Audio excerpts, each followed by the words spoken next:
Hello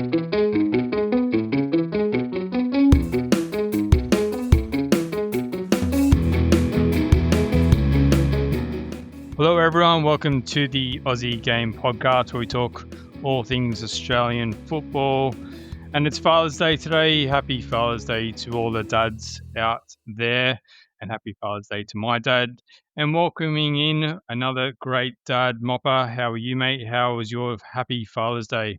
Oh, it's a fantastic day as always, Chief. Happy Father's Day. Well sentimented about to all the fathers and families out there. We hope you had a beautiful day and looking forward to breaking down our Father's Day special. We've had the special privilege of seeing the Socceroos having their first friendly since the World Cup qualifiers. All right, mate, let's get straight into it because we are talking Socceroos, who had a 1-0 win over New Zealand in Canberra on Friday night. Let's first talk, mate, about the starting lineup. So we had Paul Izzo starting in goals, a back line that we pretty much anticipated with Jordy playing on the left. Inside him was Cameron Burgess, Milos Degenek in the middle, Alessandro Siccardi on the right of that centre-back group. And then Sam Silvera started on the right, which is good to see him be rewarded for his form at Middlesbrough. In the midfield, we had Patrick Yazbak and Ryan Teague playing in that middle. In front of them, we had Connor Metcalf and Martin Boyle played at the top. And then we had Aiden Hrustic next to Connor Metcalf in those advanced midfield spots. So I think we were very excited when we saw the squad, probably less so when we saw the starting lineup. And I think that's a sentiment shared by most Australian football fans. But what did you make of Popovic's starting lineup, mate? Yeah, we discussed last week how Popovic would approach this, and it's pretty similar to me what we finished with in the World Cup qualifiers. You've seen Sarati, Degenak and Burgess start against Japan. Obviously, Sarati was rested for the Saudi Arabia game. We didn't have the privilege of having to pick Jordy because of his injury last year, in the World Cup qualifiers. So it was great to see we had a real outlet in that left wing back position as Abayich was filling that role against Japan and Saudi Arabia. And then we've seen Silvera gets his start on the right side. Bit different to what he plays. Obviously, for Middlesbrough, he plays on the left. But obviously good to see him have an opportunity. I probably would have thought Lewis Miller would have started, obviously, but Silvera, I think, has been rewarded for his consistency with Borough. And I guess Popper's probably put him in there to probably test him out on that right side because obviously we had a late withdrawal on the right-hand side. And I think, obviously, Miller just moving to Blackburn, he probably hadn't had those couple of games under his belt, while Silvera has. So I think the back line was pretty consistent in what we thought it'd be. With those three key centre-backs in the middle. Congratulations to Paul Izzo, who made his Socceroos debut. So fantastic story there for his first cap at 30. And a really good shot stopper. And he's obviously with Randers, so that was well rewarded after Joe Gauci has obviously been loaned out and Matt Ryan's just found a new club. So he got the nod ahead of probably Joe Gauci, who I think will return in game 2. Into the midfield, it was a bit of an interesting mix. I don't think these players really complemented each other, which is style-wise before the kickoff I was looking at. I was just looking for those combinations, and I think that was probably some of the frustration from the fans around that 10, who would play that 10. But Yazbek and Teague had been playing for Popper before in those 2 6s or double pivot or 6 and 8, whichever way he deploys them. And we've seen Metcalf against Saudi Arabia have a good game on that left-hand side, inverting in behind the striker. And Hrustic was probably the surprise for me. I didn't think he'd start him, obviously due to his lack of game time. But I guess, again, he probably wanted to see how he fitted in. And Martin Boyle, lone striker number 9, I think probably out of everybody, everyone would have thought Boyle would have probably been on the 10 or out wide, but obviously deployed as a false 9 or a lone striker up front. Due to probably Touré's injury return, which he did mention in the press conference. And obviously Noah Bodic, awaiting first cap, probably the experience of Boyle. But as we've seen in the game, it just got a little bit isolated up there and we struggled to find him. it's hard to criticise because Boyle we didn't really provide him much and supply was pretty poor into his feet. So I think he had a few challenges there, being isolated, probably made it look worse than what it looked like.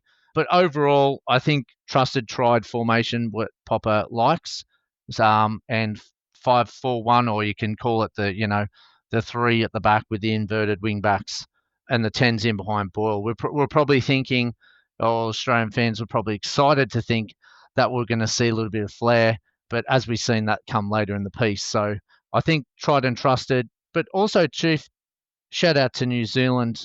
I know we're talking about lineup, but they really put in a good starting performance and really put us under a lot of pressure. So their lineup was, really strong as well. I know they're missing a couple of players, but they really put us to the test, which is exactly what we want in a friendly. So as we lined up, yes, the flair was on the bench, but we've seen the flair later in the day. What were your thoughts? Yeah, I think firstly, just to be disappointed that we didn't see some of those exciting young players from the start. Popovic did explain some of his decisions in the post-match press conference, as you said, but I think even like playing someone like a Rustic, if he is going to play him, he needs runners, he needs movement around him. So I thought that it was a very defensive-minded decision. Martin Boyle playing up front as a lone striker. We have seen him play up front for Hibs, but it's usually in a two. And clearly, I think you're probably right in to say it's hard to criticise him too much when we weren't playing the ball correctly to a player of his skill set. A lot of those balls kind of lofted in, and he's not going to win too many in the air. He really needed the ball to feet or potentially balls in behind, but we didn't really even get that opportunity. So, yeah, look, shout out to Paul Izzo, and pleased to still see Silvera be rewarded for his work, but probably the overall feeling was disappointment that we didn't see at least some of that exciting talent from the start. But let's just have a look at the start of the game. So we started reasonably well. Jordy Boss had a good run down the left in the opening few minutes. His deflected cross hit the post, which resulted in a corner. But really from that point on, for the next kind of 15, 20 minutes, it really was New Zealand who dominated the ball. Sarpreet Singh had a shot from distance. Chris Wood had a one-on-one that was a good save from Izzo. They had 63% possession after 20 minutes. So they really, after that little showing firstly, it was really all New Zealand, the majority of that first half. So what do you put that down to? I just think our team and our lineups imbalanced. I think I've seen the same struggles of the previous games. Even though we beat Japan and Saudi Arabia, I continue to highlight the lack of ball possession and our approach with sitting too deep, allowing teams to come on. Now, I can see what Popper's trying to do, and whether it's a positive or negative or an opportunity, that can be debated throughout everyone's thought process. But he's probably thinking like he did with the Asia Cup qualifiers and who he's going to probably play in the World Cup. And I think this will be truly tested as we go to America and Canada, because his teams sit deep, and it's to stop the counter attack, and it's to stop balls getting played through quick in transition. And you can clearly see this in his setup. When we lose the ball, we're very compact. It kind of hinders our ability to hold the ball, but it stops the breakout of a team of a high caliber. And you would have seen that against Japan. You would have seen that against Saudi Arabia, with Japan and Saudi Arabia, high possession stats, high lot of ball, because we just sit off and we don't press, and we're compact, no matter where we are, with the ball and without it, which is when it's with the ball, it's a big problem, yeah, because we can't open up and hold it, and it constricts our movement. But that's his tactics, and whether it's the imbalance not only of the formation, but players coming in, he has made a lot of changes. Some of these players haven't played together. He's left a few out, obviously, and he has made that subtle change to this new transition. And a lot of those young and youth that he's brought on is on the bench, but just we're collectively, he talked about the collective continuity is not there, and it's hurting us. And full credit to New Zealand, they come with a plan. They pressed hard. They really played with high line, and they controlled the game. Their football was really good to watch. And just same problem for us. It's the lack of ability to hold the ball because we're too compact and too compressed when we have it, and we don't open up quick enough to allow those spaces to really stretch a team. And I think it's because we sit deep and we don't want to lose it. So when we do lose it, we're already in position to stop it. And it's our strength, yeah. Like if you think about our strength, they can't counter attack. They can't move the ball quick on us. So it's slow balls, or or they try to break. Players try to break out. But when the ball's in the box, that's our strength. You got how big Sarati, Burgess, Degnac. They'll just eat up anything in that box, and we've seen against Saudi Arabia and Japan. But again, where we do struggle a little bit is when they do transition the ball quickly on the ground. Those sixes get caught out a bit, and it's allowed a little bit of space.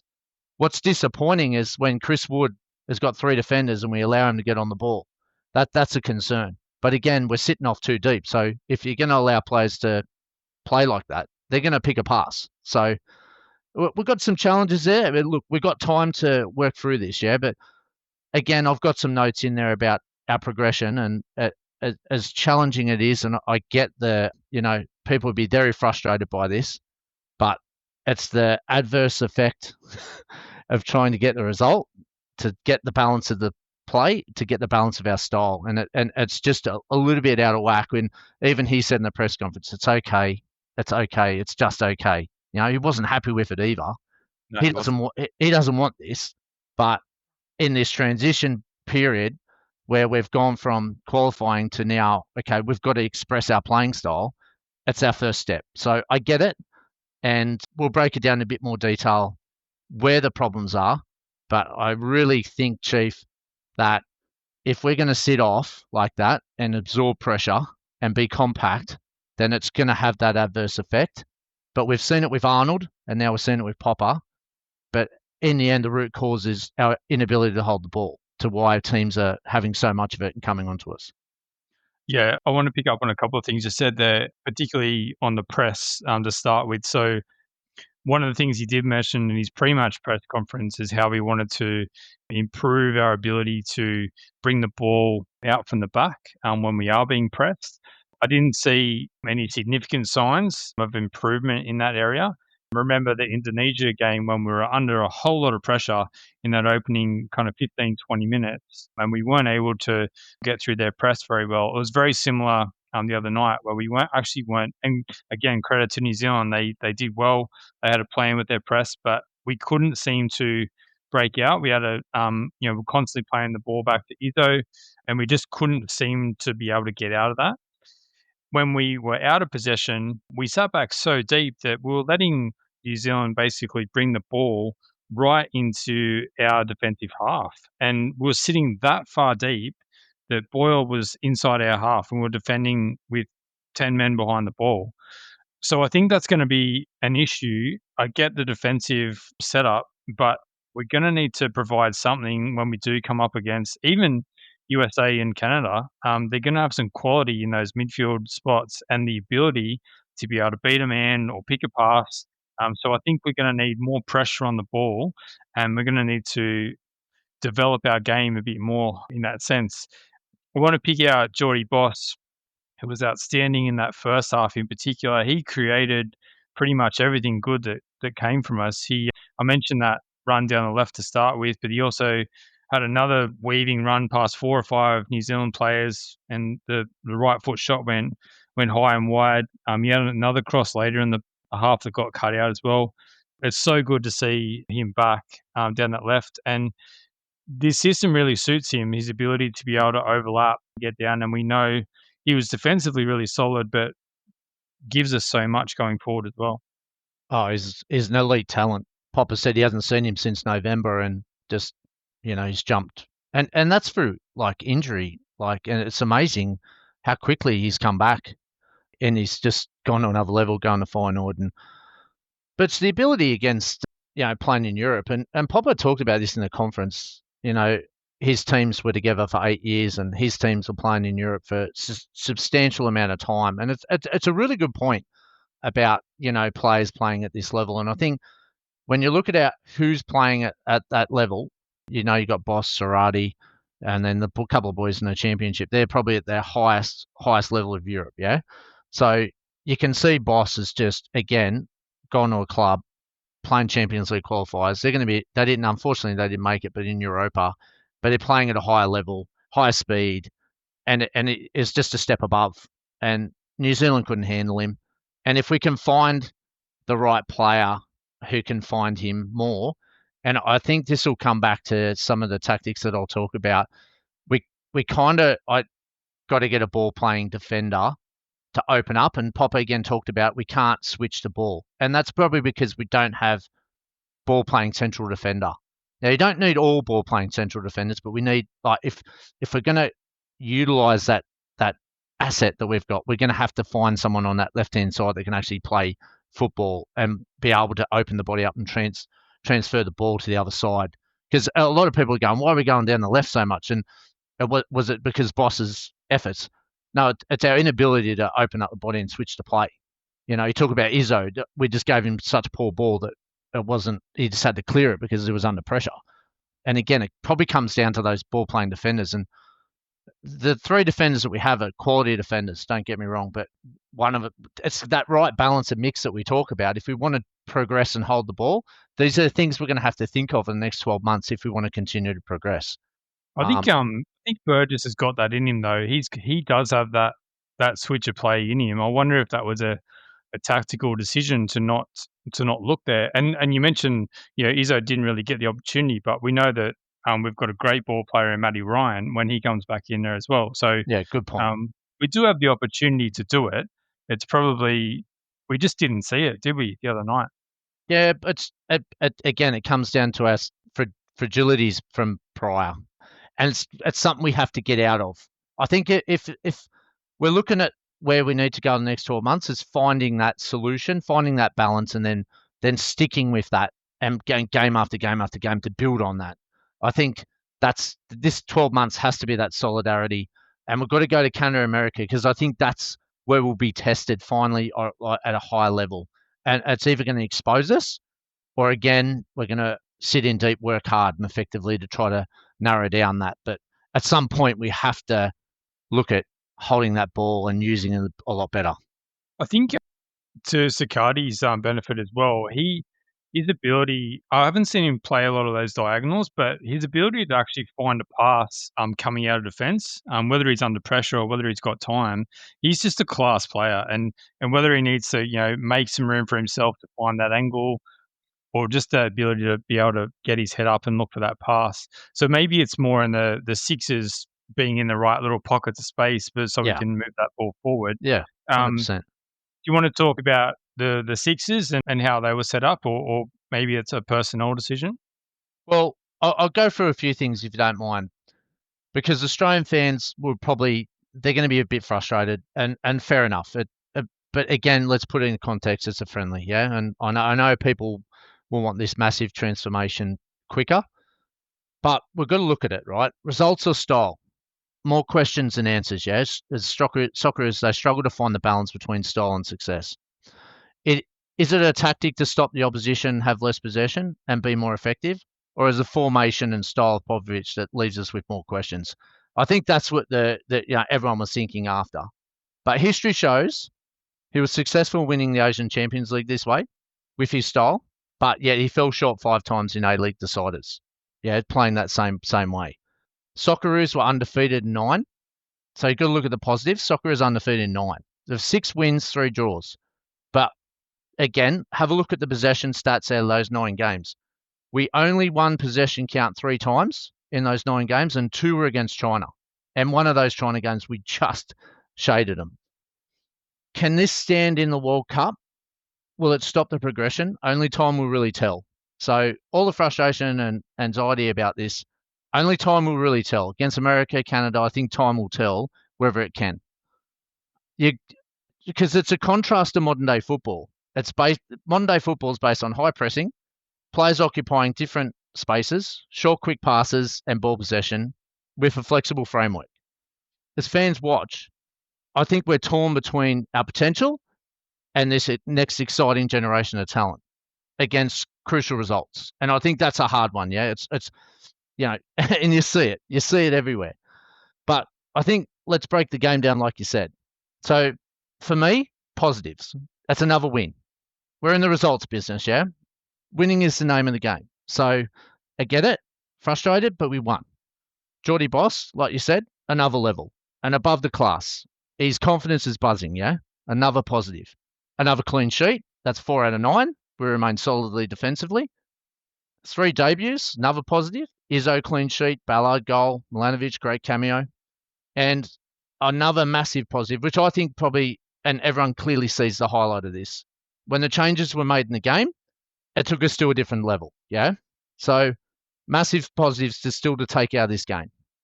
So what do we take out of it? Yes, it's a friendly. Yes, Kiwis are ranked 82, and yes, our expectations, Chief, are on the rise.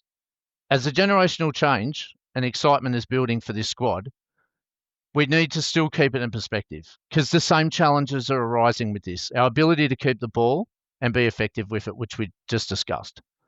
Our formation and balance in the squad with the right fit is definitely under scrutiny, but all good challenges. We're 12 months out for the World Cup. They're all good challenges.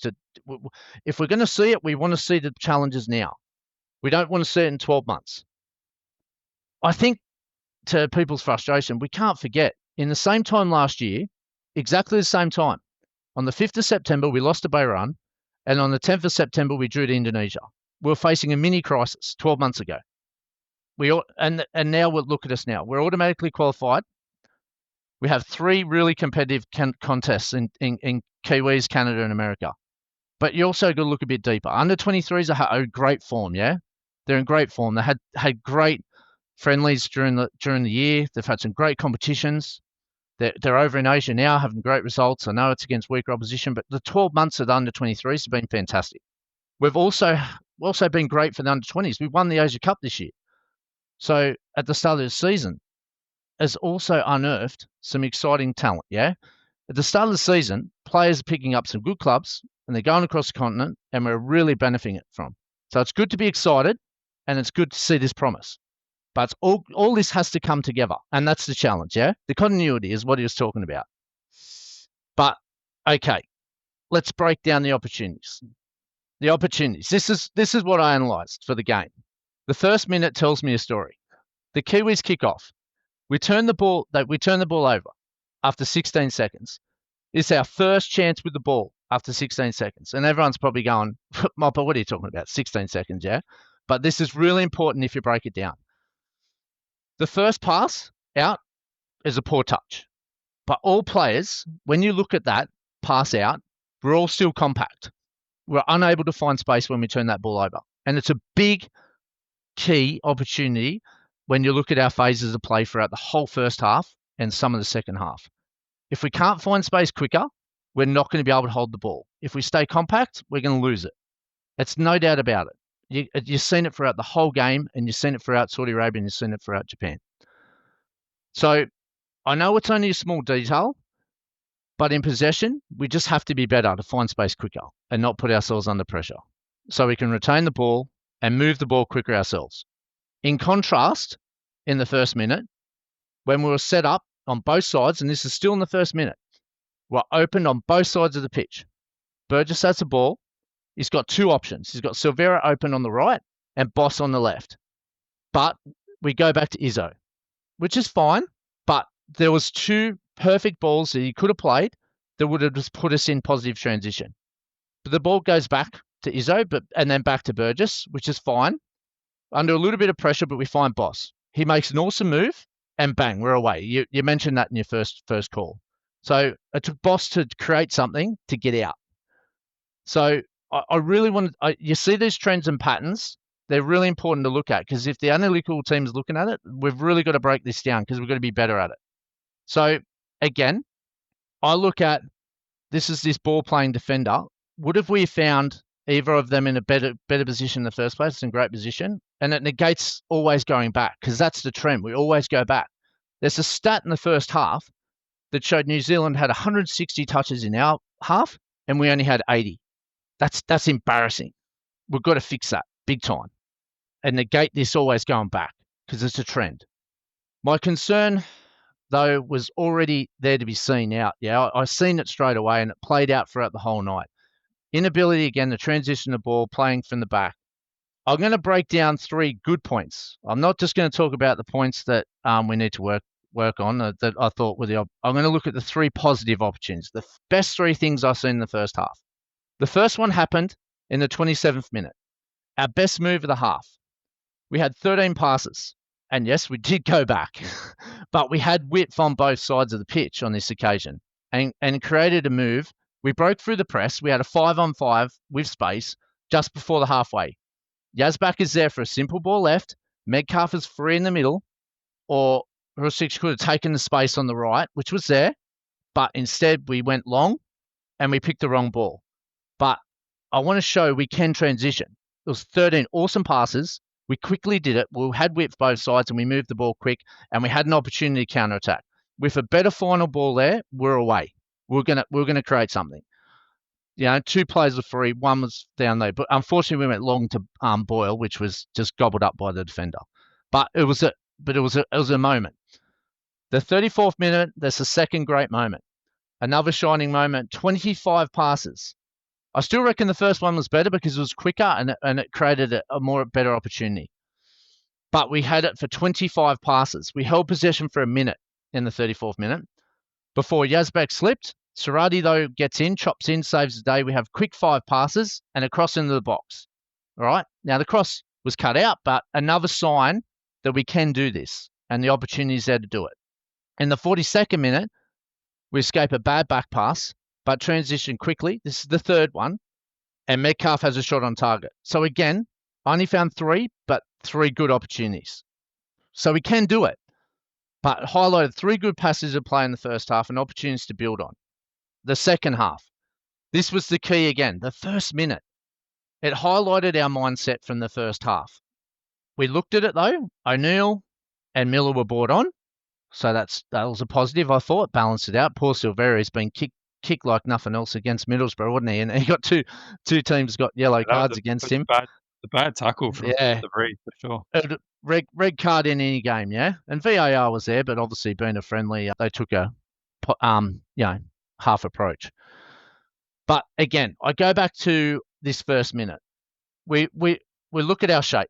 When O'Neill has the ball in the 45th minute and 14 seconds on the edge of the final third, look at the poor shape when we had the ball as it progresses. Now we're moving into the final third, but it forces us to go back. And I thought we're on the edge of the final third. The analytical team, I think, need to highlight this one especially. So many players in each other's space. So 3 players on the left that were all in one line, all in one area, and I'm thinking they're null and void. But we're so compact. There was not many good runs. There was one good run from Hustiks, but it needed an early ball, but we just didn't have that vision. But ultimately, we went back and forced us into a poor position against a compact. Again, we're too compact and not opening up our body to exit out. And I reviewed this 3 times, yeah? We had 3 times, we had 3 opportunities in that first minute around that final third, and we ended up going into the back third. And we're under pressure. And what happened? We lost the ball. A panic ball from Burgess out through the middle. Instead of opening his body up, Boss was free on the left. It just highlights our structural problem on the ball, an inability to open up our bodies and switch to play. This has highlighted why we lose the ball time and time again and I'm unable to hold it. That key moment. I reckon the analytical team doing anything, go review that first minute of that second half. And again, throughout the game, we have very little options forward, like you said, of the ball, and we look isolated with the Sixers. Unable to transition the ball. We're too compact, and they just can't get around the ball to hold it and get into better positions. There was a comment in the 60th minute, and it was a fair comment, yeah? The crowd was out of it, yeah? And it was dull. The biggest cheers for players were warming up. But then we've seen what happens in the 73rd minute, the subs comes on. The rest is history, yeah? Work straight away. Energy, pressure, early ball, crosses in the box, a depth on the bench was just another level above the Kiwis. They made their changes, we made ours, and we were far superior. And I just wanted touch on a positive. Did you see that smile, Chief, before Balard come on? 83rd minute, shook the hand of the official. There was this beautiful smile, and on came Max Balard. And the rest is history. I do want to point out one more point. Watch the 93rd minute. The opportunity when Toure, how he held the ball so strong in a key moment, 1-0 up with a minute to go. If we build on that, what we can do to hold the ball in key moments, we'll be fine. But we've got to do better. And it shows in the first half stats, Chief. We only had 43% possession, 89 passes in the opposition half, not good enough to 166. 25 passes to final third entries to New Zealand's 45. So they're the opportunities. Highlighted absolutely to the point. Mate, thank you so much for that. It was fantastic analysis of the game. I've got a couple of points in regard to particularly what you were saying about decision making when bringing the ball out from the back, because Popovic did mention in his post-match press conference that he wasn't happy about how many times the ball did get sent back to Izzo. So obviously in Popper's mind, he wanted these players to be playing forward more. So is that something that the players are not confident about, or is it they don't have the options, or is it just a bit of a mindset to be kind of safety first? What do you think? I think O'Neill was probably the most progressive. He's the best ball So player you that think we've. he made a difference when he came on at halftime? Yeah, he did. It definitely did. But again, someone needs to be that person. I don't like the double pivot. I think if you're playing three at the back, you only need one. Yeah, 1-6. I don't. What do we need two? What are we protecting? Right, I let's don't let's know. let's jump ahead and say Irvine's one of those midfielders. Who's the best one to play with him there? If I'm looking for a look, I'm gonna throw this out there, Chief. I'm looking at a generational talent that has the ability to pick up the ball, play with his back to the Kiwis or back to whoever he plays. Paul Ocon Jr. is the perfect fit for this team. Now, I know everyone's going to probably shoot me down about that one and say young or not experienced, whatever. Have a look at his style of play. And if we can find someone like Paul Ocon Jr., that's the prototype we need in there. And I think Aidan O'Neill will support that, and Jackson Irvine will support that.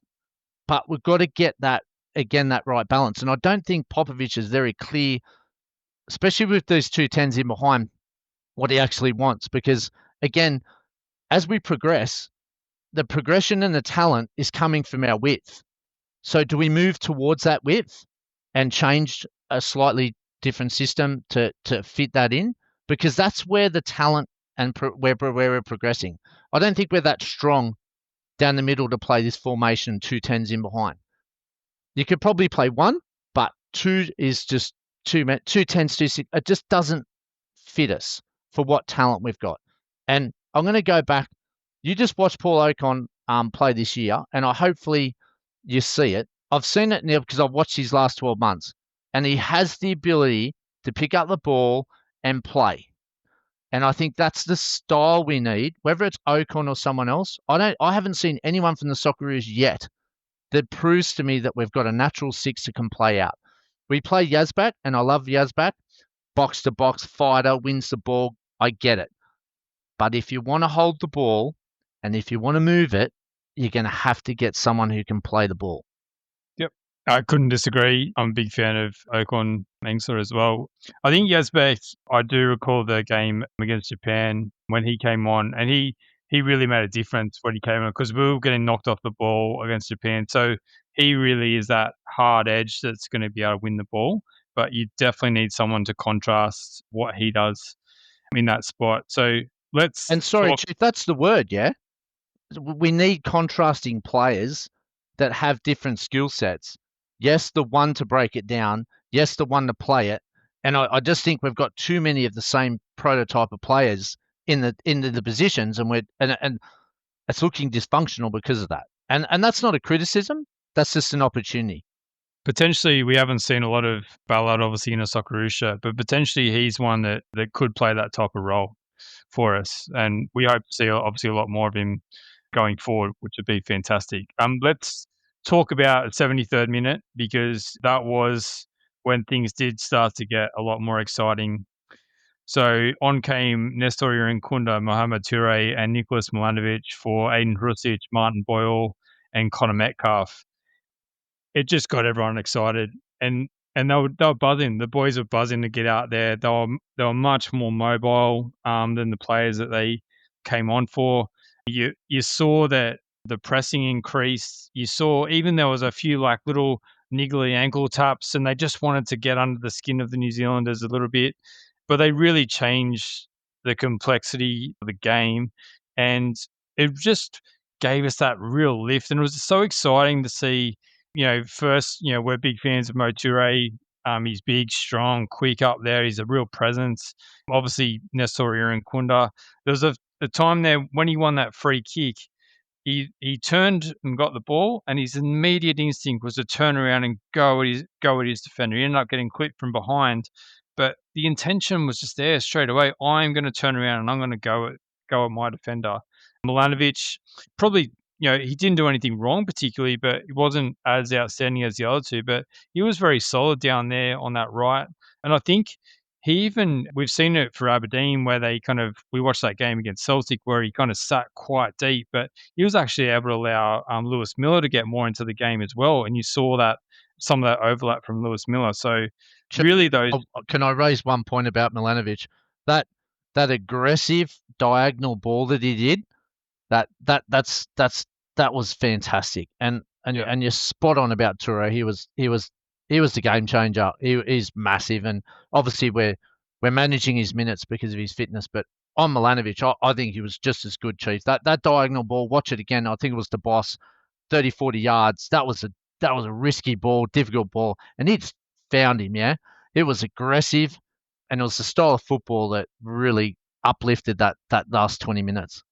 Yeah, there was one there in the second half as well, obviously, when he came on, where he cut in on his left and the shot got blocked. I would have liked to see a bit more of a half yard of space and that one be on target, because he has got a bit of a rocket of a left foot, Milanovic. So, yeah, look, really exciting to see those three come on. And then, of course, Max Ballard, as you mentioned, gets his debut, comes on for Ryan Teague in the 85th minute. And that smile, he's waited so long to get that Socceroos debut.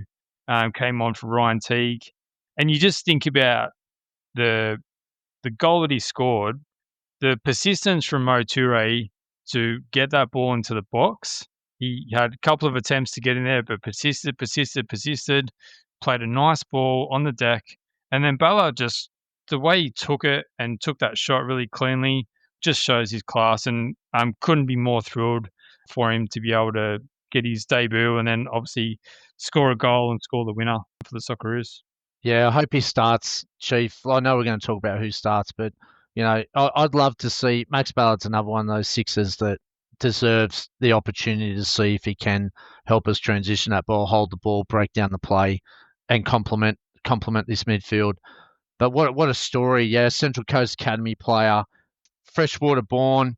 It's just reward for a stellar season, Brader, last year, and again having playing every week, and just the composure and the finish, put himself in that space. And again, Toure with that three opportunities, yeah, just persistence. He was on fire. He was so strong, Toure. Just we're hoping his body holds up and he can manage the minutes, because I got no doubt Pop would have started him with him if he didn't have that hammy, leading into this game. But yeah, what a story, Ballard. Such love for the family, the father, on the patch, just everything. It just reminds me of a Vinnie Grella. I don't know if that's the wrong thing to say, but just all heart, and just what a great story of the night just to finish on. Yeah, just fantastic. So well done, Max. We've been applauding him for how long now to get Max Ballard in there, and it'd be criminal if he doesn't start on Tuesday. Well, you can see why he's been so consistent for Brader. I mean, we only saw him for a brief few minutes, but he showed plenty in that time. So, yeah, I hope he does get a start, or if not, plenty more minutes in the return leg against New Zealand. I just want to touch on one point before we do look forward to that match on Tuesday this week coming up. The 1-0 win, we're of course trying to get into pot 2 in qualification for the World Cup. So every single win that we pick up is going to help in our cause to get into pot 2 and get a better draw potentially for the World Cup. So it is Yeah, that's a important. really good point. Really good point. Yeah. It's important to keep winning these games as much as we want to see performance and as much as we want to see integration of these new players. Picking up wins is important as well. So, all right, let's touch on Tuesday, Mopper. What do you want to see either from personnel point of view or tactically? What do you want to see change from what we saw in Canberra on Friday night? I want to drop this 2 10s out of this system and just play a 3-4-3. I just if you're going to do it, just do the 3-4-3 and play to our strengths. Our next generational talents is the wingers and the width, and play Irakunda and Segicic up there. Maybe with Boatic. Obviously, if Toure is managing him, then that's fine. We'll see him 20 minutes off the bench, but get Boatic up there. We've seen Boyle. Let's get a rip roaring front three and let the sixes, Maxi Ballard and Aidan O'Neill start. I think it's time to really test this formation and see if it can work. I don't like the inverted tens. I don't think we've got the players for it. I think our strength is out wide. Let's use it. Like, stop using the tens. We don't have enough tens. Yeah, you could play Segicic as a 10, but I'll tell you what, I think he'd go better on our front line, back out on the right, where he started with Pompey, and he'd do a job there, and Irakunda, and just, you know what, just let them rip across the front. Just switch it up. Just cause chaos. You know, that's what I want to see. And then obviously with Boss, I know he'd probably be tempted to rest Boss because he's got so much football ahead of him, but I want to see this 3-4-3 come about, and I want to just drop this 2 and then 2 in front. It just doesn't make sense. We're too tight when we have the ball and we just can't switch it. So I'm hoping for that. Hayden Matthews is another one I want to see. Probably, look, congratulations to Degenack too for captaining the side. Sorry I didn't acknowledge that earlier. Yep, so great acknowledgement for him. But I've seen enough of Degenack as well. He's a solid lock. Let's get Hayden Matthews out there and let's see if we can get some better ball playing ability, or give Burgess a rest. One of Degenack or Burgess, give him a rest so Hayden Matthews can get in. And then that way we can test Maxi Ballard in with O'Neill in there, and just start Lewis Miller. Just get him on there. Like, he's going to be part of, that. He looks like a lock on that right side. Let's get him in there, and let's see if we can fire up this 3-4-3. And I think that's what best suits us. You've seen it on Friday night, yeah. When we played with those wider players, we looked a completely different team, and it balances out and it gives us our complete strength. Yep. Do you see any changes? Goalkeeper, obviously, Paul Izzo was in there the other night. Joe Gauci or Tom Glover coming in. Yeah, Gauci should start. Let's get him in there, because if Ryan comes back against Canada or America, like, again, you want to, test out. Like, he's the incumbent, so there's no point playing Glover. Just, like, it'd be a nice sentiment, but we're 12 months out of the World Cup. We need to get Gauci some minutes, so get him in there, and I think test Gauchi's ball playing skills out of the back. Not what I think goalkeepers should be relied on for that, but that's modern day football, seems to be the trend. Yep. A few others we didn't see the other night. Jack Iredale might see some minutes across the back line. Who else did we see? Anthony Kelly. He was apparently struggling with a bit of jet lag. Popovic mentioned in the pre-match press conference. So hopefully He's got to get on the plane again, the poor bloke. Yeah, well, he was saying that he hasn't travelled that distance in something like 6 years because he's just been based in Europe. So yeah, fair enough. it is a factor that these players have to get used to. So sometimes those seasoned veterans can deal with it a bit better. Obviously, Segicic, you mentioned, it'd be great to see him start, or if not, get a very decent run of minutes. And then, Noah Bodic as well. So there's a few there that weren't used the other night that would be good to see get some time out and make the most of the trip over to Australia and New Zealand. So, it's going to should be a good crowd over there. Obviously, New Zealand were pretty upset that given their performance, they couldn't get the result the other night. So I'm sure they'll be looking to go and get the result in New Zealand. So, it'll be a game to look forward to on Tuesday night. Yeah, Chief, I just want to raise a point when you were talking with the green and gold during the week that it'd be stupid not to play anyone that hasn't played minutes, yeah, because why travel all this way out here, such large distances, if they're just going to be in the squad? Just play them, give them some time so we can test them out. It'd be a travesty if players come all the way out here and didn't get any minutes. I think their clubs would be absolutely furious as well. Oh, 100%. Bringing them to the other side of the world only just to sit on the bench for a couple of times, given what they could have achieved if they'd stayed at their club. So I think Popovic owes the players that, and he owes the players' clubs that as well. Yeah, 100%. And New Zealand, great contest over there in Auckland. It's going to be a cracker. Get behind it. Tuesday, 5 o'clock Eastern Standard Time, I think, Chief. Kickoff is. So you better finish work early and tell the boss you're got to go home for the game. Otherwise, you'll be watching the replay.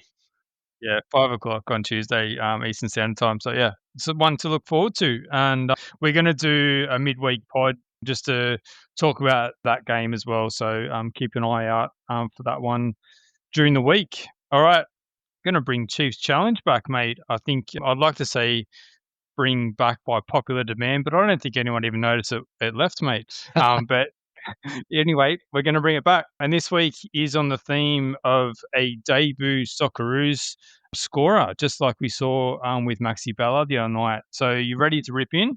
Yes, give it to us, Chief. Let's test our brains. All right. So this player scored on debut for the Socceroos versus Fiji in 1988. He was twice named NSL Player of the Year, but 10 years apart in 1990-91 and 2000-2001. He captained the only club to win the NSL Championship and NSL Cup in the same season twice. He competed in the 2000 FIFA Club World Championship, and he appeared on the cover of the Australian version of FIFA 97. What do you think, mate? I've got no idea. I never knew there was an Australian cover for the Australian version of FIFA 97. So that's throwing me out. So what are we looking at? Someone who's about 57. Jeez, mate. Twice named NSL Player of the Year, 10 years apart. All right, Mate, I'll give you some you got time. me on the spot. I'm going to need time to research that one. That's a cracker though, Chief. Welcome back, Chief's Challenge. All right, we'll pop that up on the socials during the week. If you think you know it, have a guess, and we'll bring the answer to you next week. Let's just touch briefly while we're talking international football on our under 23s who are currently attempting to qualify for the Asian Cup. So they've played 2 games in the last week. They beat Northern Mariana Islands 14-0 the other day. Nathaniel Blair got 4 goals, and each of these players got 2. So Jingrick, Ethan Alagich, Yaya DeCooley, and Josh Rawlins. And then Reese Bozanovsky got 1, and Aiden Hammond got 1 as well. And then yesterday they beat Timor-Leste 6-0. Nathan Paul, the defender, got 2. Nathaniel Blair got 1. Matt Grimaldi 1. Jingrick, another 1 for him.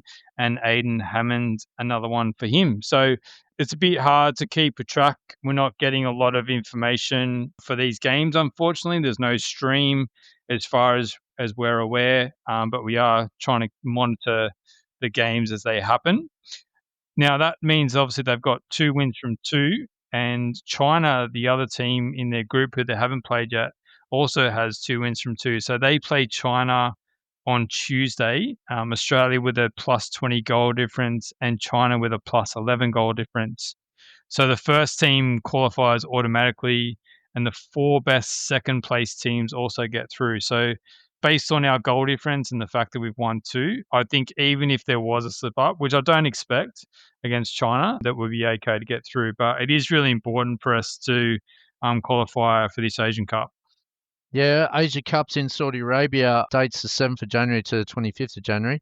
So, yeah, we've got to get to that stage at least and, yeah, have a good old red hot crack. So, Japan are defending champions in the under-23s Asia Cup. So, good luck to the boys. They're playing some good football there and doing what they need to do over there and beat these teams well. So, well done to the 23s and good luck in your final game. Bring it home and hopefully a ticket to Saudi Arabia to take on the under-23s of the best in Asia. Yeah, and not in this competition, I believe, runs in a 2-year cycle. So not this time around, but next time around, I think the Asian Cup would double as the qualifier for the Olympics in 2028. So obviously we want to compete as well as we can in this tournament, but in the 2 years' time, that's going to be the real crucial one to make sure that we qualify for the Olympics because we missed out last time. So yeah, all eyes on Tuesday night. It's going to be a big one with the Socceroos playing as well. So plenty to look forward to this Tuesday coming up. All right, Yeah, mate, good. we're going to leave. Sorry, mate, you at? Oh, go for it. Good luck to the boys. I was just going to say. Yeah, no worries. All right, we'll leave international football there. We're going to have a quick break. And when we come back, we're going to talk some club football and with some overseas action. So we'll be back in a sec.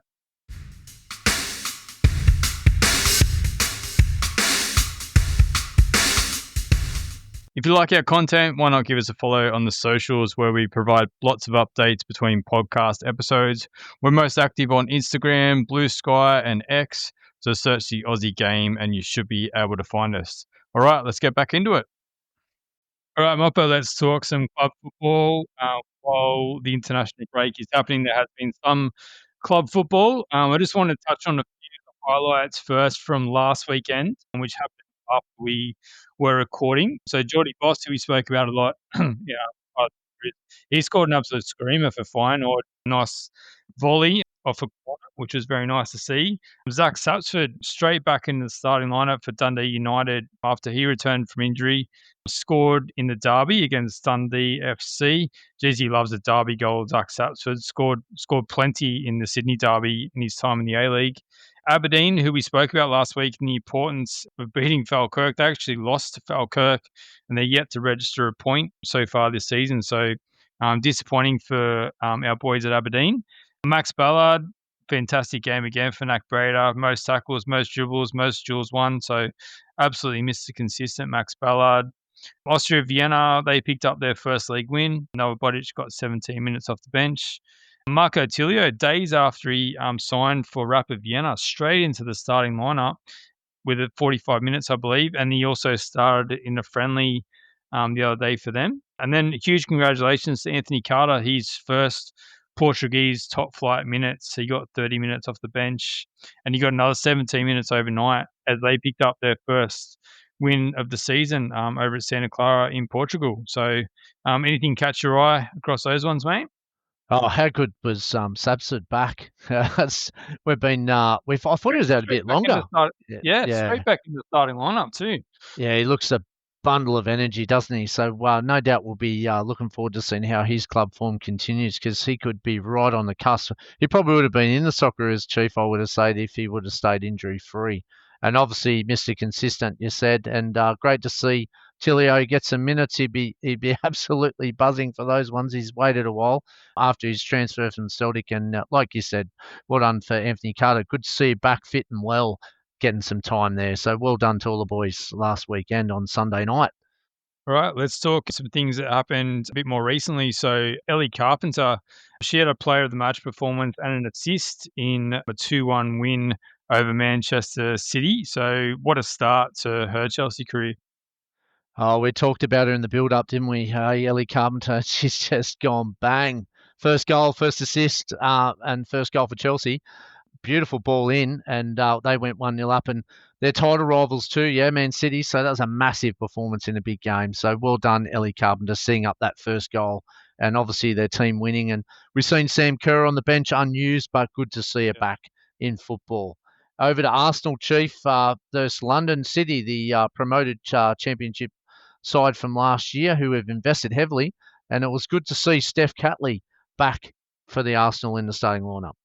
Yeah, she got a full game and an assist playing at that left centre back. And then Caitlin Ford got 29 minutes off the bench as well. Kyra Cooney-Cross was an unused sub. On the other side of the pitch, London City's new signing, not their newest now. They've actually spent a fair bit in the last couple of days. Alana Kennedy played 84 minutes for London City. So obviously, we expect Arsenal to be right up there. It'll be interesting to see how London City go. You mentioned they got promoted, but they have invested quite heavily. So no doubt they'll have some aspirations, probably not to be right up the top, but definitely to be competitive throughout the season. Chief, I've got a question. Cooney Cross, how long can she wait in the fringes there at Arsenal? Should she be looking at something else? Like I'm starting to see minutes dwindle. Should I be concerned or just it's an oversight? Mate, I had the same thought today, actually. It's funny you say that. And yeah, it's an interesting one, isn't it? Like, I think leading into the Asian Cup, I think even if she does get limited minutes, they've obviously got Champions League and they'll have cups. So there'll be a bit of a spread for her to get some opportunity. I think leading up to the Asian Cup, I think she'll be kind of fine. She's one of our best in that midfield, but certainly I think for her, she's probably like 23 or so now, I'd say, at a guess. I think she'd probably wanna be looking for some more minutes, and look, it's tough competition over there. It's one of the best leagues in the world, and you don't just they're the Champions League holders, so you don't just walk into that team without any effort. So, yeah, no doubt she'll wanna be pushing her case, but we have seen some other players around making moves, and potentially she might look at a move in the next year or so, but I think leading up to the Asian Cup, probably best to just stay there. You're spot on, Chief. She is 23, and yeah, look, it's a great setup there at Arsenal, and you're right about the time. I'm starting to get just a little bit concerned. That's all because she's out in our starting 11. So yeah, we'll watch this space as Arsenal develops. We know she's good enough, but like you said, the competition's fierce. As we move on, Chief, over to Wigan, we've got a new signing from Coventry on loan. So do you want to break down that news from Rafael Borges Rodriguez? Yeah, it's a player we've spoken about a fair bit. We saw him getting some limited time at Coventry, mainly off the bench or some cup performances. But I think this is probably a good move for him. He's going to League One. He'll definitely start getting some more minutes at Wigan. You'd expect, and it's probably one of those things where Coventry are going to benefit from it as well, where he's going to go out there and play more consistently. I know a lot of Coventry fans think really highly of him, so probably just is going to be a matter of getting some game time under his belt and then coming back for Coventry. So he did get a couple of minutes off the bench in their 2-2 league draw with Lincoln overnight, but I would expect him to get more and more game time going forward. And another promising youngster, I think he's 21, so yeah, lots of potential for him. And Middlesbrough obviously released Tom Glover. We still haven't heard any team news where he's looking at. Very hard to find any information. He's with the Socceroos at the moment. Any thoughts on where he might go, Chief? Well, I mean, he was linked to Saudi and Azerbaijan probably about a month ago. So whether there's any truth to those rumors that's come about, it would be very strange for him to be released. I don't think that was the end of his contract or anything, but so it sounds like a mutual termination. So if that's the case, you'd expect Glover to have something lined up, and potentially after the international break, we'll hear some more news about that one. Okay, and Walsall, 90 minutes for Jake Holman and a 3-1 EFL trophy win. So well done to Jake. Over in Austria, we've got sad news for Jed Drew. This is devastating, Chief. He's been in great form. He's going to be out for several weeks with a back injury. He has a fantastic start to the season in Austria with 2 goals in 5 matches, 4 starts in the league. So terrible news for Jed Drew, who was in under 23s, named in under 23s. Yeah, we were wondering why he wasn't playing, weren't we? And Yeah, 100%. I did that's flick come you a out this message, but now we morning. know. Yeah, that came out this morning from Hartberg. So yeah, really bad news for Jed Drew, and hopefully, you know, several weeks is a bit of a anyone's guess at what several means, but yeah, hopefully it's more 2 to 3 rather than kind of 6 to 8 or so. But yeah, it'd be good to see him back because he was in good form and definitely in the mix for the Socceroos, I thought. Definitely. Let's jump over to Germany. Obviously, St. Pauli, we know Connor Metcalf's with the Socceroos and Jackson Irvine is still injured. But one of our younger players, Rawley St. John, he played in a friendly match midweek. So he's a former Sydney FC academy player and he represented the under-20 Australian team twice. So I wasn't aware of Rawley St. John being over at St. Pauli until someone brought that to my attention during the week. So yeah, thanks to those people who did that. And yeah, another one trying to break through at St. Pauli. So very interesting. Yeah, good luck, Rawley, and fantastic to get some game time, even though it's a friendly, to get the coaches to give you a look in to see how you can play at that level. Over in Sweden, Chief, for the girls, break it all down. We've got plenty of girls over in Sweden playing now, so let's how they go overnight. We've got so many playing in Sweden, actually. So Courtney Nevin, her side lost 2-1 to Hammarby. They were on a long winning streak, Malmo, but yeah, they lost and they've given up top spot to Hammarby. Nevin played the full 90 minutes, but yeah, disappointing for them, but hopefully they can bounce back toward the end of the season.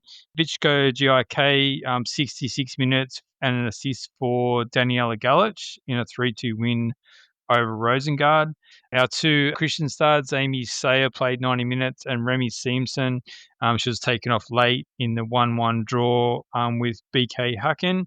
And over at AIK, Jada Wyman, she was unable to keep a clean sheet in the 1-0 loss to Patia. So, yeah, interesting times there over in Sweden. So, yeah, it's coming to the business end of the season. Hopefully Malmo can stick with it and win the title. But the other ones are probably a bit far back to be challenging for any kind of, I think top three kind of can qualify for Europe. But yeah, so good to, let's hope Malmo can get across the line. Yeah, and we've got some few girls in the English Women's Super League overnight playing tonight, so we'll report on them next week. But good luck to the girls in that league tonight. We've only seen 2 games so far, and they've been big ones for the Women's Super League. So that's pretty much a break. Only a short version for the teams overseas because obviously the international break, but still some League One, EFL action, and some women in action overseas as we take a break and we move into part 3. When we come back, we're going to be looking at Western United, the continued story and the challenges of the A-League this year.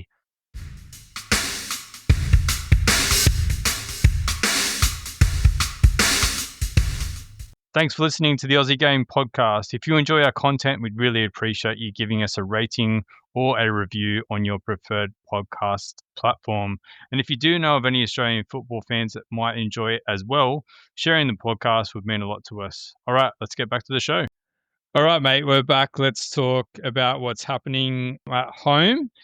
We were going to leave this one down the running order a bit, but because it didn't seem like much was happening. And then all of a sudden, in the last couple of days, plenty of news around Western United.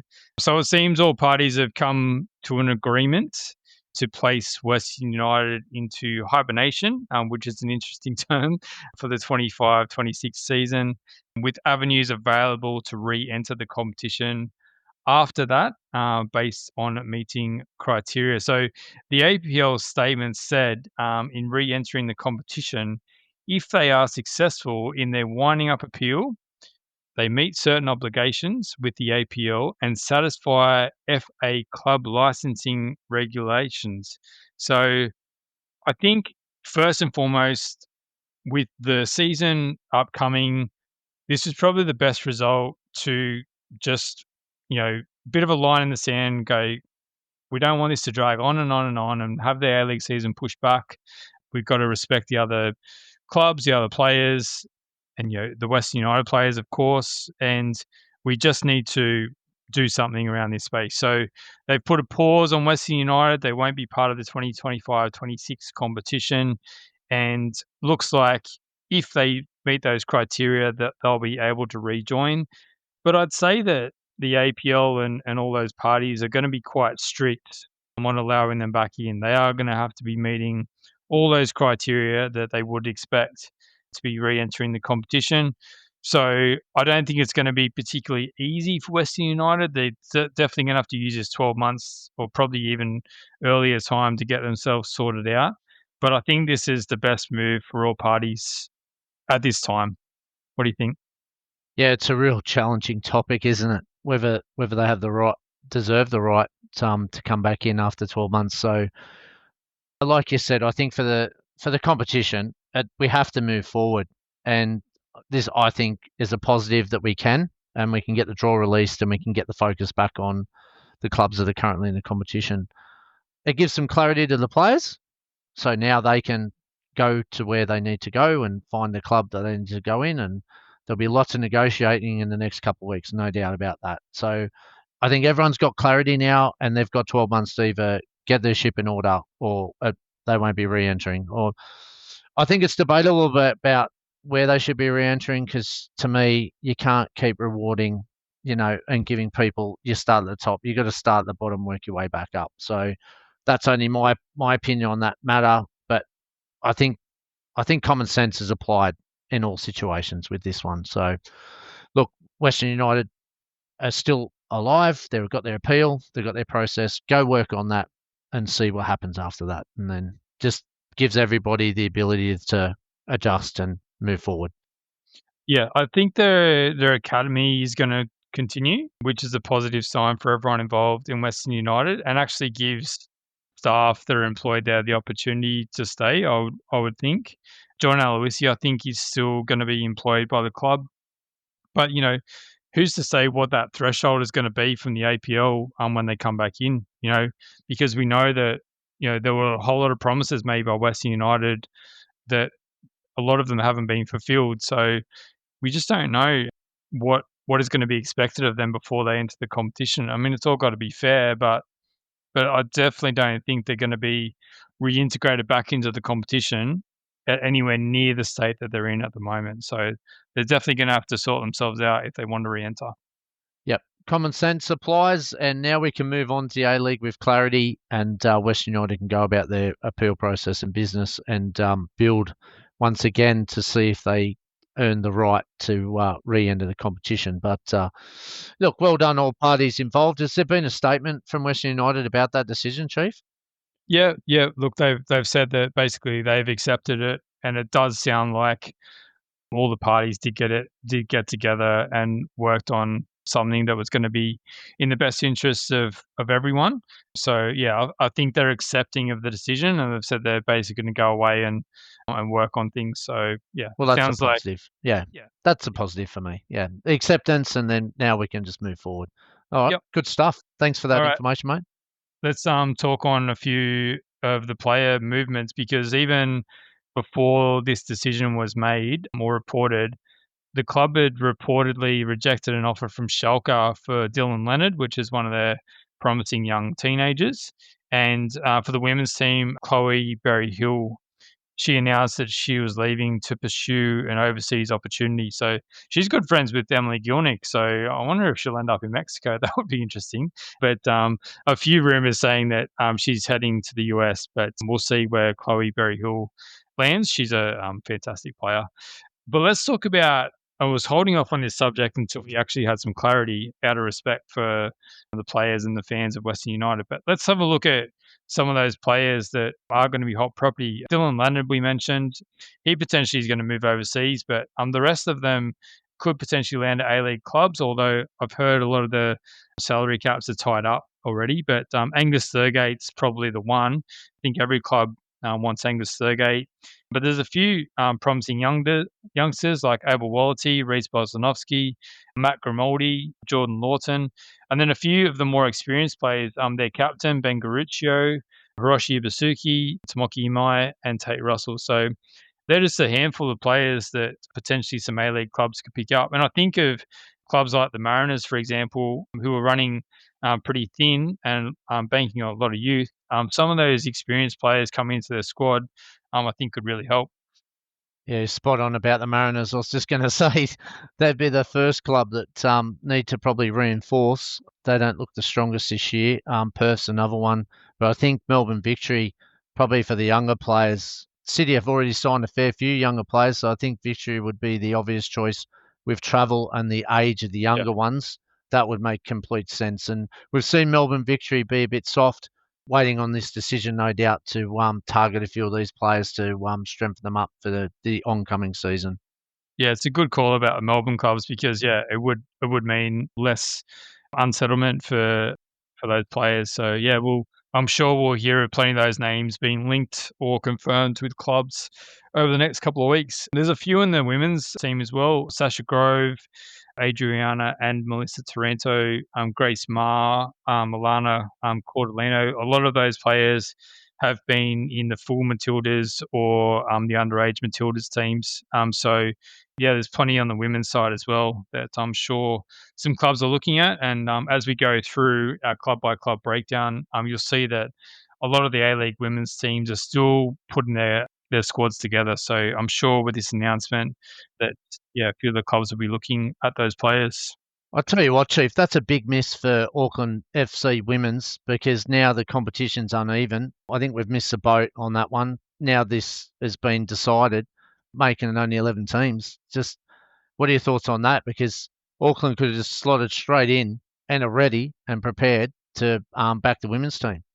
Yeah, it's a great point. And I saw even, I actually didn't have this in my notes, but they had an announcement around their women's academy team lining up games. So they're already preparing for things happening. It would be a very quick turnaround, but I wouldn't put it past Auckland being able to put a team together. I'm sure that there's plenty of local players in that Auckland area just absolutely chomping at the bit, looking to get their opportunity. So yeah, Do you reckon I they've agree. made the call? Because, like, honestly, hearing this, you'd seriously be on the phone going, "It just makes sense." Yeah, yeah. Look, I would love to see it. I don't know. I don't know if it'll come about, but as I said, I wouldn't put it past a club like Auckland being able to put something together so quickly. As we're going to go through, a lot of the A League women's teams are only putting their rosters together at the moment, and Mm. a lot of them going to have some core players that they've kept from last season, but a fair few are making big changes. So it wouldn't be completely outside of the realm of what other clubs are doing anyway. All right. Well, let's break that down, Chief. Let's start with Melbourne Victory and the women's arrivals. Yep. We spoke about Taylor Ray leaving the Mariners last week.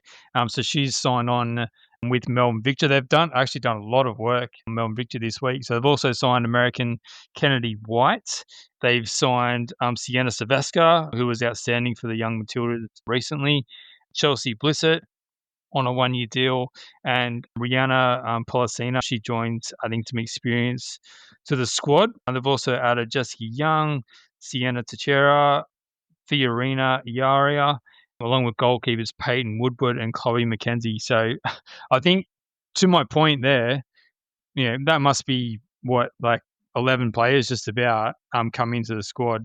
So, you know, they're all possibilities for a quick turnaround for Auckland. So yeah, it's a good point you made about potentially them jumping in and taking Western United's spot. So on the other side for Melbourne Victory, they've let go of a few players. So Ellie Wilson, Paige Zoyce, Ava Breedis, and Gio Candy. So they are all departed the club. So following the conclusion of their contract. So yeah, plenty of moving parts at Melbourne Victory going on as they look to make a challenge for the A-League Women's title. Of course, they fell one, or they lost to the grand final. Lost in the grand final to Central Coast Mariners. So, yeah, exciting times for Melbourne Victory fans with all those changes.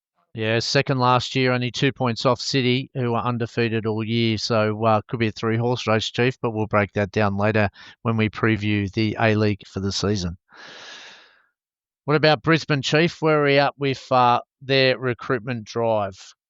Yeah, Tamiki Yallop is probably the big story of the week. So she's re-signed on a 1-year deal. So she had an incredible season last season. She overtook Claire Polkinghorne for the most caps in club history. And yeah, she had a standout season. She became the second all-time goal scorer in league history, behind Michelle Heyman. She was the first player to score 5 hat tricks, while also becoming Brisbane Roar's all-time women's goal scorer. And then she capped off the season receiving the Kate Mache Medal and the Players Player Award and the Golden Boot Award. So probably not much that she missed out on in that season. I'd say probably her Matilda's days are behind her, but she can certainly have a great influence for the Brisbane Roar this season. Yeah, fantastic player. So good luck with Brisbane, and congratulations on re-signing one of our Matilda's best over the last period. All right. She's not the flashiest player, is she? But she gets the job done, and she works hard, and she can pop up with the odd goal as well, as you can see from those stats. So yeah, good call. She's been a fantastic contributor to the Matildas for many years. Maybe a Matildas days aren't behind it. Maybe I'm not being fair, but certainly would be a good squad player if some of those youngsters aren't progressing as we think they might. Yeah, shows good leadership, so that's a real true asset. But we'll watch this space as she in the upcoming matches that she's got for Brisbane. All right, what else you got there, mate? Yeah, so they've also announced an exciting attacker, Kaija Stevenson, for the upcoming season after she recovered from an ACL injury. And then a couple more youngsters, so 18-year-old Kyra Myers and young Matilda's goalkeeper Talia Franco. They've both joined Brisbane for the upcoming season. So, yeah, exciting times for Brisbane Roar.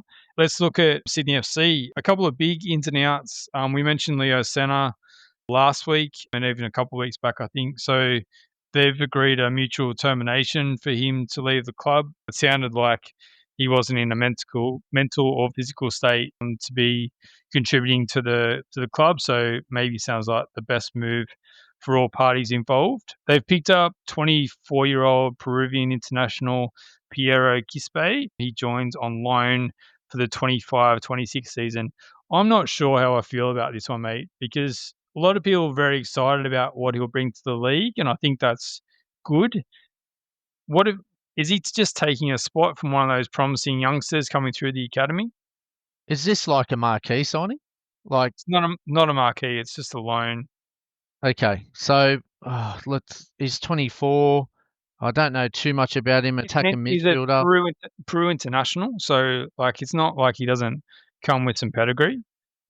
Yeah, I suppose, bringing success in the immediate term for Sydney FC is certainly something that they'll be looking for.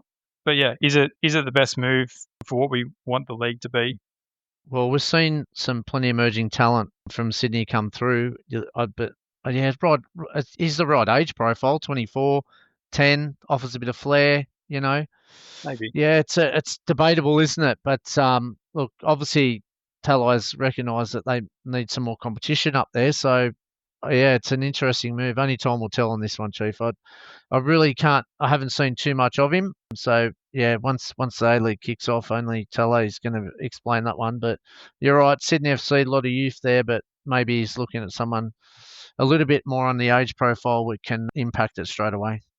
Potentially, if he's going to light it up, and you got Costa one side, you got Lolly the other side, you got Toure in front of him, it could be a nice little combination to watch. I guess maybe I won't judge him too quickly, and we'll see how much he offers to the league. But yeah, that was an interesting one from Sydney FC. They've also announced a restructure at their club as well. So part of the restructure is Mark Aubrey stepping down as CEO. I thought this was interesting with this new model that they're looking at. So they in their statement they said the new model enables the club to draw directly on the diverse expertise of its directors across areas such as international business, finance, technology, brand, legal, professional football, and strategic growth.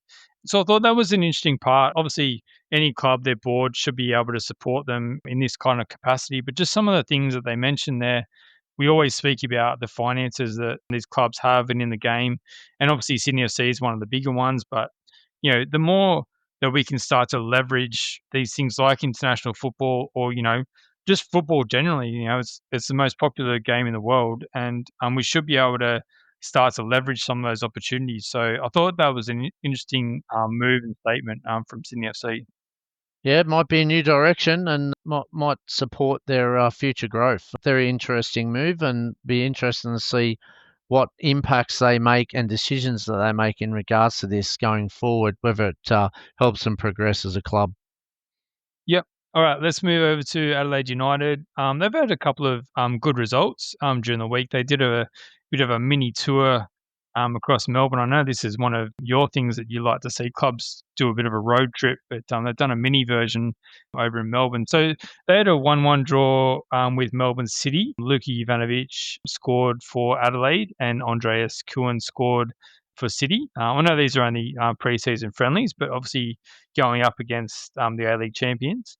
And then they had a 2-1 win over Melbourne Victory. So goals through Bart Breens and Craig Goodwin, with Nikos Virgos scoring for Victory. So they've also signed Brazilian midfielder Anselmo Di Moraes during the week. So plenty of Adelaide fans I know not too happy with the investment into the club with all their outgoings. But, again, like they're only friendlies, but potentially some good signs there leading into the season with some good results over those strong Melbourne teams. Yeah, they've lost some massive players, but for good fees. It takes time to develop and then put the next ones in, doesn't it? It's not going to happen straight away. So I think Adelaide fans are just going to have to be patient this year. You can't just keep bringing gems in all the time if you don't have them ready. So look, the amount of talent that they've lost, stay faithful. They always produce them. Just going to take. They're in a transitional period. That's all. So yeah, my point with the cost is I just think A-League can save a hell of a lot of money just by doing 2 games in 1 week. We've seen Europe teams play 2 games. I know it's in a different competition, but save cost, go over there, play 2 games, come back. just makes more sense to me. But that's only a cost thing for the A-League, and it's only really what I look at to try to think of better futuristic ways to save money. But, they've signed a Brazilian midfielder, Anselmo de Marais. Have you heard of much of him, Chief? Has you got much of a spec on him? No, just got announced during the week, so yeah, haven't had a chance to dig that deep into him. But yeah, look, you know, hopefully he can provide a bit of attacking flair to them as well. So that'd be good to see. They do have plenty of exciting youngsters still at the club, even though they have lost likes of Archie Goodwin. But yeah, Luka Ivanovic probably going to lead the line there. And even like looking at their lineup, you've got obviously Vreens and Kikianis at the back, and then Barnett in that midfield. Alagic will come back into that midfield as well. So yeah, plenty of exciting players around. I think the problem with, or the issue that Adelaide United fans have, is that it feels like it's constantly redeveloping the squad because they Yeah. keep selling and keep bringing players in. So But I think that's for the them, A-League. Yeah, that's the A-League. Yeah, yeah, it's just we are a bit of a platform for that one. yeah, agree. But I think as fans, if they're match going and membership paying, they actually want to see success on the field as well. So yeah, hopefully Adelaide United can bring that for them this season in the men's competition. And Jumping over, sorry, mate, I'm just going to give you a little bit of insight into Anselmo. He's a defensive midfielder, Chief. He is 36. Sorry to break that to you about his age, but he is 36. Our Wader is where he spent the last 6 years, 128 games, 22 goals. Not bad for a defensive midfielder. He's yeah, quite tall, Chief. 1.85, 6'1" defensive midfielder. So you got some experience there. He's been around to a few clubs, but yeah, it might be something different. Adelaide in the past has signed some Brazilians, and they've worked out quite well.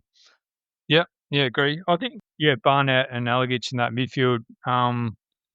Probably some competition for them. Obviously, with missing some players like Isaias from last season as well. So maybe it's just and Javi Lopez too. So maybe that's just a bit of a replacement for some experience into the squad. But I guess we'll wait and see.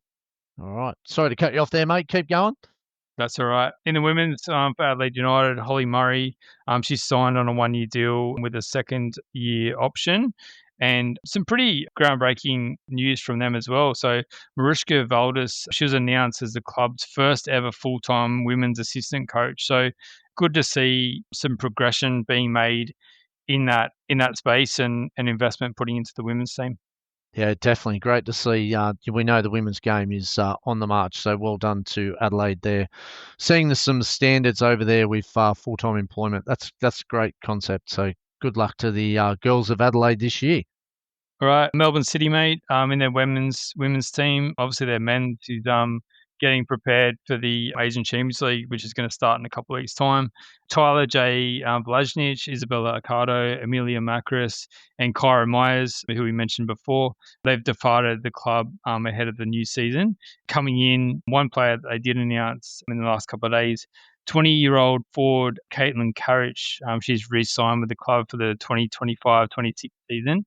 So Carriage, she joined City in 2021 and is now set to pull on the City Blue for a fifth consecutive campaign. What about that for a 20-year-old? Fifth fifth season just shows you Love it. Love how young some of these players start, doesn't it? Like That's fantastic. Oh, that's a good news story of the week, she's a veteran. She's a veteran at 20 years old. mate. No, well done for giving them the opportunity. That's unreal. Yeah, it's good. Perth Glory, they had a 7-2 friendly win over Sterling Macedonia. CM Sutton was apparently the standout for Perth Glory, who scored and set up too. Saw that Jaden Kasharsky, their new signing, got a start as well. So after the absolute hammering they got against AC Milan, good to see them pick up a win and score plenty of goals against one of the local clubs over there in Perth. I think they've got another one of those coming up. So good to get the confidence up, I assume, for this for the Perth team because it'll be interesting times come into the season. Plenty of pressure on David Zulich, so we'll see what happens. All right, for the women, Chief, what do we got over there for the Perth Glory girls? Bronte True, she's joined Perth from Western Sydney Wanderers, which they announced just the other day. still on the women's team over at Newcastle. They've signed promising young goalkeeper George Ritchie for the 2025-26 Ninja A-League season.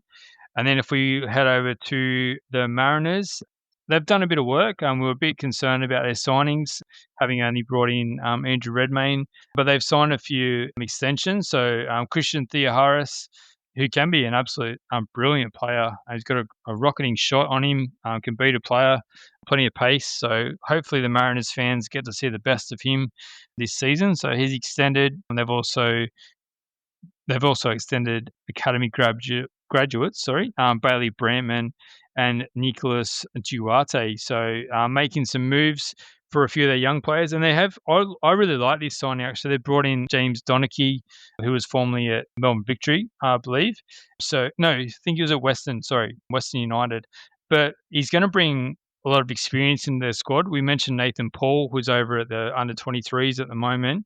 But I could see Donachie slotting in next to Nathan Paul. They, of course, lost Brian Kaltak.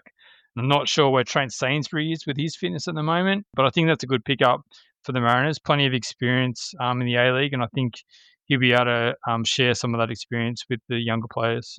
Yeah, definitely 32 centre back, and it's still a good age there, so he's got a good profile. So I think you're spot on about giving that added experience. So well done, Central Coast, picking up a few there. Over in Auckland, mate, what have we got? 24-year-old goalkeeper Scott Morris. Yeah, he announced his retirement during the week. Fortunately, only at 24 years old, with a persistent hip injury. So makes sense, more sense now with Ollie Sale joining the club a few weeks back. Yeah, it seemed sad news for Scott Morris, and we wish him well in whatever he does post playing. And Um, Canberra United, Nanako Sasaki signs for an upcoming season, as does America striker Emma Hawkins for the girls. So a couple of exciting prospects there after Michelle Heyman's announcement the week before. And over in Wellington Phoenix for the girls, Marissa Vandermeer has fought back from 2 serious knee injuries in 6 months to secure a new 2-year contract with the Wellington Phoenix. That's a great comeback from her, and obviously she'll be stoked to get some stability, and well done for Wellington for supporting her through that. And also Rebecca Lake will not be returning to the club for the upcoming Ninja A-League season, so they lose Rebecca over in Wellington Phoenix. So that's a bit of a wrap there for the A-Leaguers. Chief, we're going to talk Australian Championship time, and on Tuesday, an exciting announcement. Yeah, it was. So Football Australia, they welcomed $300,000 in seed funding from the New South Wales government to support the Australian Championship. When in their statements, they said the funding will elevate the Australian Championship by engaging with multicultural communities, enhancing venues with equipment and minor infrastructure upgrades, and enable key matches to be broadcast nationally. This investment ensures the competition reaches new audiences, showcases emerging talent, and cements its place as a flagship event on the Australian football calendar. So, look, in the whole scheme of things, $300,000 is not a lot of money, but at least it's a positive in terms of government investment into this new product, and whatever funding we can put into the Australian Championship to make it the best possible competition, the better. So, yeah, it's a nice thing for the New South Wales government. Obviously, a lot of teams in the competition are from New South Wales. So, yeah, glad that we get some investment into the game. Yeah, any investments very welcome, and well done for the New South Wales government there. Absolutely. The Wolves chief got their announced a good signing. Yeah, what about this one? Shows how seriously they're taking the Australian Championship, and this player is also going to join them for the 2026 NPL New South Wales season. So Kazuya Yamamura, a highly decorated Japanese midfielder, plenty of experience in the J League.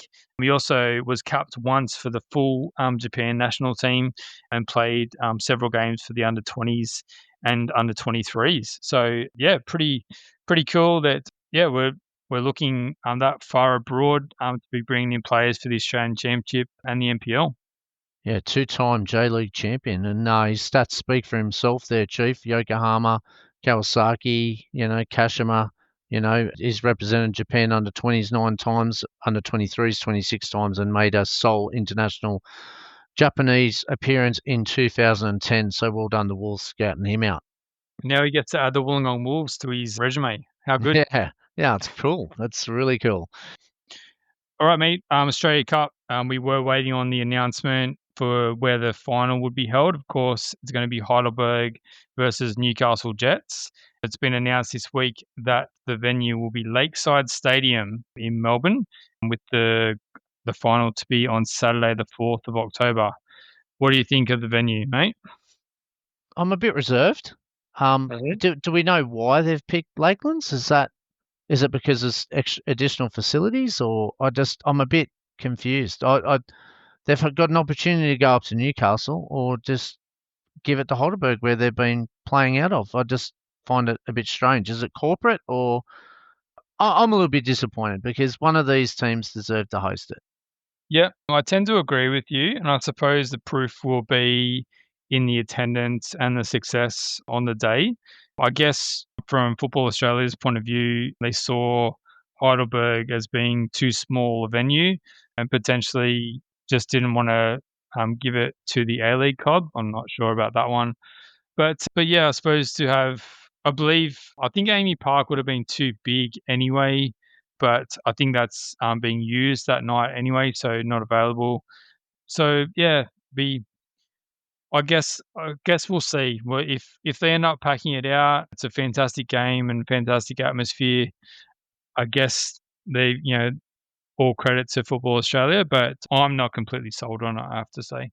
Yeah, we're going to have to wait and see. Is it maybe it's the facilities? I'm not too sure, but you got the running track around the outside. Yeah. But yeah, I don't know about that one. But anyway, they've obviously come to an agreement. Maybe they put their hand up to host for a financial reward. Who knows? But yeah, no, I would have loved to see it in a bigger town, bigger venue up at Newcastle, but that was only my thought. But anyway, we've got to support the decision and wait and see what comes up. But I definitely was a bit bemused, in my opinion. But as you said, watch time will tell whether it will be a success or not. But the two clubs are a success this year and deserve all the plaudits. So we'll let the football do the talking. There's certainly gonna be plenty of football at that stadium because I think the NPL Victoria final, which we will speak about next week, is gonna be played at that stadium, which precedes the Australia Cup, and then the first game in the Australian Championship also played at Lakeside Stadium. So it's going to get plenty of use over the next month or so. But yeah, interesting decision. But I think, as I said, the proof is going to be in how successful the event is on the night. All right, we're almost done, mate. But what are you looking forward to in the next week in Australian football? Well, I'm going to be nervous on Tuesday at 4 o'clock Eastern Standard Time because I'm going to be. I'm sure. I think all Australian fans probably raised the bar way too high in expecting that we're going to see something a little bit different from the formation of the Socceroos. But yes, I'll be very nervous around 4 o'clock to see if some of these predictions for our lineup have happened, and maybe I have to temper my excitement just a little bit until I see it. But Socceroos versus New Zealand, and well done to the Kiwis. They were fantastic. Back on their home soil should add some more spice to the occasion. Yeah, it's going to be a cracking game. And obviously, then we obviously return. You said Melbourne City have got their Asian Champions League against Sanfrecce on next Yeah, Tuesday as well. I know it's not yeah, this yeah, week, but it's next yep. Tuesday, so that's And only a then week and and a then bit away for the fans. Macarthur a couple of days later as well. So Yeah, so there's some local teams there for people to follow and look forward to, and then obviously, bang, we're back into the travels. The boys are going to have to travel far, and hopefully get a first class ticket to relax back on because then they're back into their European competitions. As we said, all the boys are from overseas that have travelled out here, so we wish them a good game on Tuesday and a safe journey back, ready for their clubs. yeah, mate, there's so much happening in September and October with finals and cups and new competitions starting, and yeah, there's going to be so much action to take in. Of course, we've got our international break in October as well. That's around mid-October. So yeah, lots to look forward to. I mean, the next week for me, the under 23s, I want to keep a close eye on that on Tuesday, as well as the Socceroos. And yeah, really looking forward to seeing how all our Socceroos get back to their clubs and how all those ones that missed out on the squad, how they start to perform, because you can bet that there's going to be some more changes coming into that October window. So it's exciting that Tony Popovic had such a pool of players to pick from now, and it's just about continually identifying and strengthening all those combinations. So lots to look forward to.